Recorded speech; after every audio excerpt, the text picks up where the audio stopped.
Trending star Khesari Lal Yadav का भाई हमें जिस चीज़ का बेसब्री से इंतजार था वो चीज़ मार्केट में आ गया है। खेसारी लाल यादव का फिल्म भाई मार्केट में आ गया। खेसारी लाल यादव का फिल्म का जो ट्रेलर है रंग दे बसंती वो मार्केट में मुझे किसी से बैर नहीं, पर जो वतन का नहीं। की म्यूजिक से आया। इस फिल्म का डायरेक्टर है प्रेमांशु सिंह और इसके प्रोड्यूसर हैं रोशन सिंह। भैया खेसारी लाल यादव भाई फिल्म खाती बहुत मेहनत के लिए बना, रात दिन एक कदम बना खेसारी लाल यादव ये फिल्म खाती। फिल्म में भोजपुरी के बहुत कलाकार, फीमेल कलाकार, मेल कलाकार बोले कैलाश खेल गए बनन, दिलेर मेहंदी गए बनन फिल्म में गाना, इंदु सुलानी, कल्पना पटवारी बहुत कलाकार गाना गए बनन। खेसारी लाल यादव भैया फिल्म खाती बहुत बहुत मेहनत के लिए बनन। खेसारी लाल के पीछे दिन गाना ही रहे राम जी पे दिलेर मेहंदी गए रहन अयोध्या में शूट भई रहे खेसारी लाल यादव उहे फिल्म के सीन बटे। आ भाई खेसारी लाल यादव फिल्म में कितना मस्त एक्टिंग करता रहन भाई।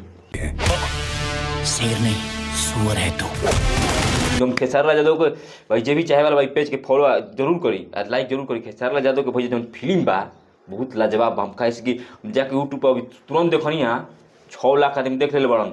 फिल्म के ट्रेलर है भैया अभी 6 लाख से आदमी अधिक से अधिक अभी आदमी देखते बड़न। बहुत लाजवाब बा फिल्म खेसारी लाल यादव के भाई बहुत लाजवाब बा। खेसारी लाल यादव में फौजी के किरदार में बड़न बहुत एकदम कट्टर हिंदू सनातनी बड़न खेसारी लाल यादव भाई एकदम बहुत बवाल फिल्म बा खेसारी लाल यादव के। भैया खेसारी लाल यादव कहलन कि अगर हमारा के भोजपुरी में हॉल मिली तो मतलब ज़्यादा स्क्रीन मिली तो ज़्यादा हमारे फिल्म बवाल करी। लेकिन खेसारी लाल यादव फिल्म में बहुत ज़्यादा मेहनत के लिए बनल भैया। फिल्म बनाए में मेहनत लागेला, बहुत ज़्यादा मेहनत लागेला। एक साल 6 महीना समय लाग जाला। लेकिन आदमी जालन हॉल में देखलन कहलन कि रिव्यू देवेलन अपन कि बेकार बा। लेकिन खेसारी लाल यादव के जाके भैया एक बार यूट्यूब पे SRK चैनल पर जो आइल बा खेसारी लाल यादव के फिल्म के ट्रेलर रंग दे बसंती भैया खेसारी लाल यादव भैया भोजपुरी में बहुत खतरनाक एक्टिंग कर रहे हैं, बहुत खतरनाक। तेरे मौत की परछाई तेरे सल्तनत की तबाही है हम। इनकर लेखा केहू एक्टिंग ना कर सकेला।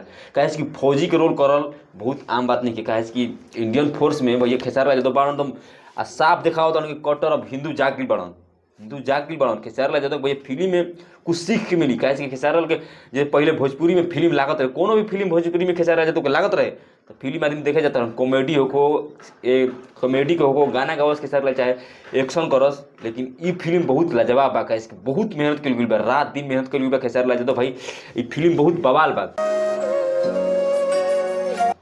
SRK चैनल से जौन आइल बा खेसारी लाल एकदम जलावा भाई। खेसारी लाल जैसे कौनो एक्टिंग ना कर सकल। हम हिसाब कहत नहीं ठोक के कहत नहीं कि बिहार में भोजपुरी इंडस्ट्री में खेसारी लाल जैसन केहू ना कर सकला एक्टिंग। गावे के तो भैया बातें दूर करब, खेसारी लाल जैसन ना गा सकल, ना एक्टिंग कर सकल, ना फिटनेस, सब चीज़ में खेसारी लाल यादव आगे बढ़। कॉमेडी भी करलन खेसारी लाल यादव तो एकदम आग लगा देवल। कोनो भी फील्ड में होकस खेसारी लाल यादव एकदम आग लगो हन। अब भैया ये फिल्म हमार कहला अपना एक बार जाके तो लोग खुद SRK म्यूजिक चैनल पे बा जाके देखो लोग कितना आग लगाओ था, कितना एकदम दर्दनाक सीन बेकर में इमोशनल कॉमेडी सब चीज़ जितना मोमेंट खोजते रहो लोग सब चीज़ मिल जाए। हॉलीवुड बॉलीवुड जौन फिल्म देखते रहो लोग एक बार भैया जाके तो देखो लोग यूट्यूब आइल बा कम से कम प्यार दुलार देवल लोग तब न तो आदमी के मनोबल बढ़ी। एक बार करते थे अब हिंदुत्व है मनोबल बढ़ावे खातिर कुछ तो करो लोग। खेसारी लाल यादव कम से कम हॉल में ना जीव लोग तो कम से कम यूट्यूब पर जाकर देख लोग एक बार। कम से कम अपन बिहार के लाल, बिहार के बेटा खेसारी लाल यादव के भैया बा जाके एक बार देख लो, प्यार दुलार दलो, बरसा दलो खेसारी लाल यादव पे भैया एकदम खेसारी लाल खुश हो जा।